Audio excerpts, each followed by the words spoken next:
Les nevades superen les previsions amb gruixos de fins a mig metre al Pirineu i arriben fins a la Catalunya central i les comarques de Tarragona. A la Segarra, l'observatori, amb prop de 100 anys d'existència, mai havia registrat neu a l'octubre.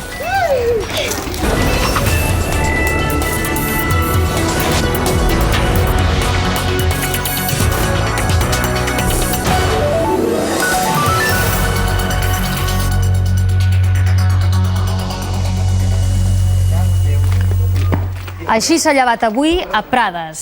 Una forta nevada ha cobert aquest municipi del Baix Camp, una imatge, una estampa poc habitual un 29 d'octubre.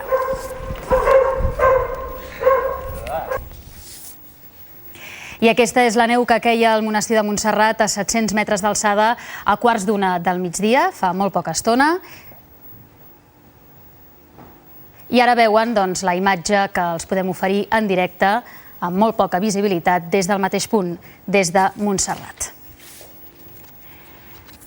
Bona tarda. La neu ha arribat molt d'hora, enguany, tant que en algunes zones no es té constància que hagi passat mai, com a mínim segons les dades registrades en alguns observatoris des que es van posar en funcionament. Al Pirineu sí que és més normal, però no en canvi a la Plana. Per exemple, a Calaf, a poc més de 500 metres, fa hores que hi neva. El fenomen ha sorprès també perquè no fa tants dies teníem temperatures altes i feia calor en molts punts del país i en canvi, ara mirin, aquestes són les imatges en directe en diversos punts del país on la neu és la protagonista. De seguida preguntarem al Francesc Mauri el perquè d'aquest canvi tan sobtat, però abans sortim a escenaris on ha caigut més neu, que és el Pirineu lleidatà i també el gironí.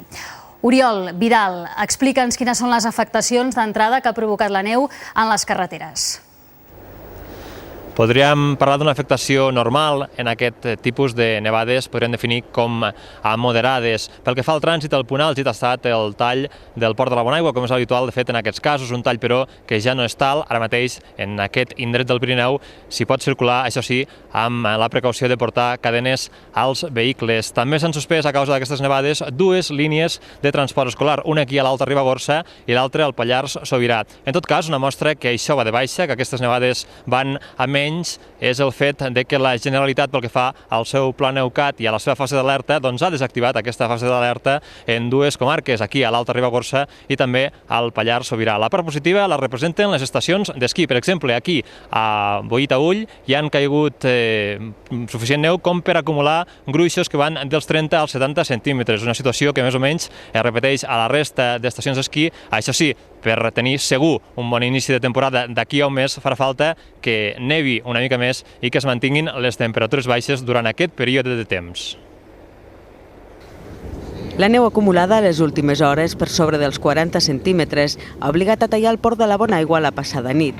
Aquest matí les màquines llevaneu han permès reobrir-lo i s'hi ha pogut circular amb cadenes. Amb aquestes dates, abans sí que se donaven bastant, però ara fa molts anys que no es donaven. Nevades tan importants com aquesta. I calculem que ha caigut entre 30 i 40 centímetres de neu, és bastant important. La cota de neu ha baixat fins als 800 metres. També el bestiar que pasturava ha hagut de baixar fins a cotes més baixes per trobar menjar amb facilitat. Més cap a l'est i ja al Ripollès, la neu també hi ha fet presència, si bé a menys quantitat i a més altura, en concret a 1.000 metres. Aquí la neu no ha obligat a tallar la collada de Toses. Gràcies al manteniment, més que una molèstia, la neu ha esdevingut un joc. On més ha sorprès la nevada és a les cotes més baixes. A les muntanyes tarragonines, a diverses comarques de Barcelona i algunes del sud de Lleida, la neu ha resultat del tot inesperada perquè feia molts anys que no veien nevar a l'octubre. Això sí, ha estat una nevada decorativa, no ha agafat a les carreteres i això ha evitat els problemes. L'Observatori Meteorològic de la Segarra, que data del 1916, no havia enregistrat mai una nevada a l'octubre, però aquest matí la neu queia amb força a les zones altes d'aquesta comarca, tot i que no ha causat problemes. El transport ha pogut arribar a les escoles. La neu ha enfarinat el paisatge i ha agafat en algunes carreteres locals. Les màquines de treure neu estaven a punt per actuar al port de la Panadella. En el mes de octubre no ha nevado en toda la zona esta, ni, digamos, en enero sí. 1 de enero, febrero, sí.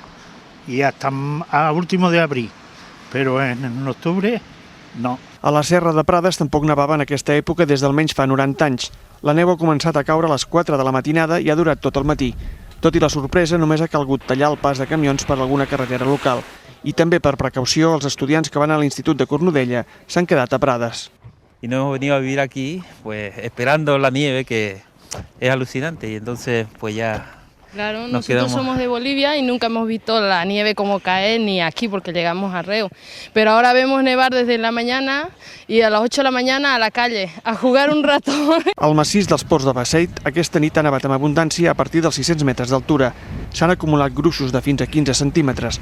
Un dels punts més afectats és la carretera que puja al Montcaro, on s'han de fer servir cadenes. Busquem, doncs, l'explicació d'aquesta entrada tan brusca del fred i de l'hivern i, sobretot, el més important, fins quan aquesta nevada. Francesc Mauri, ens fas una petita previsió, un petit avanç de la previsió del temps? Doncs vinga, hem d'explicar sobretot que aquesta pertorbació l'esperàvem aquest canvi radical, però podríem dir que ha sortit de mare. Per què?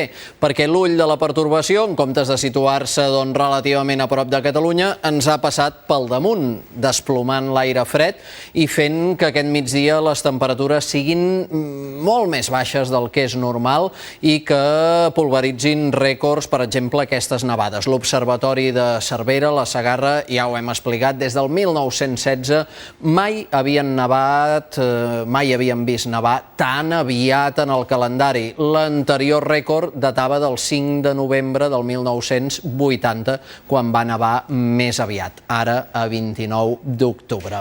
Una nevada que es va acabant. Després, en l'espai del temps, evidentment, ho completarem tot plegat, però observin com ara mateix el radar meteorològic el que està fent la precipitació és concentrar-se a les comarques barcelonines i en les últimes hores ja va quedant més restringida a tot el que és litoral i prelitoral. Es va debilitant, es va diluint i, per tant, les precipitacions van marxant. El que dèiem, en l'espai del temps explicarem tot plegat, veurem fotografies, però hi ha més pertorbacions en cartera, no tan fredes, amb nevades a cotes baixes, ja no, però amb pluges alguns dels pròxims dies.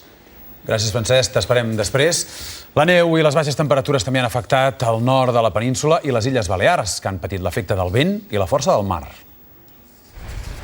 Al port de Sant Antoni a Eivissa, el temporal de mar ha destrossat una trentena d'embarcacions. La força de les onades ha desamarrat alguns iots que, segons el servei d'emergències, ara naveguen a la deriva. Una parella de nacionalitat francesa, que no ha resultat ferida, ha hagut de ser rescatada de la seva embarcació que s'ha enfonsat. Al port d'Andratx, a Mallorca, la mala mar també ha afectat diversos iots, alguns dels quals han quedat mig enfonsats i s'han fet malbé al xocar contra els molls. A Palma, la força del vent feia impossible circular amb motocicleta a la zona del Portitxol. Ha calgut que la policia municipal situés un parell d'autobusos de paravent perquè els motoristes poguessin travessar el carrer. Al nord d'Espanya, 7 províncies estan en alerta per la neu. Astúries està tancat al port de la Cobertoria i en 6 més s'ha de circular amb cadenes. Els gruixos de neu arriben als 15 centímetres a zones de muntanya d'Astúries, Cantàbria, el País Basc i Navarra. La neu també ha arribat al País Valencià, tant a la província de Castelló com a la d'Alacant.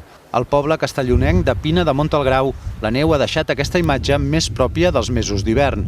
I on no ha arribat la neu, el temporal de pluja i vent ha fet mal a l'agricultura. És el cas d'Alzira, on els camps de tarongers s'han vist molt afectats i aquest matí gairebé hi havia més fruita a terra que els arbres.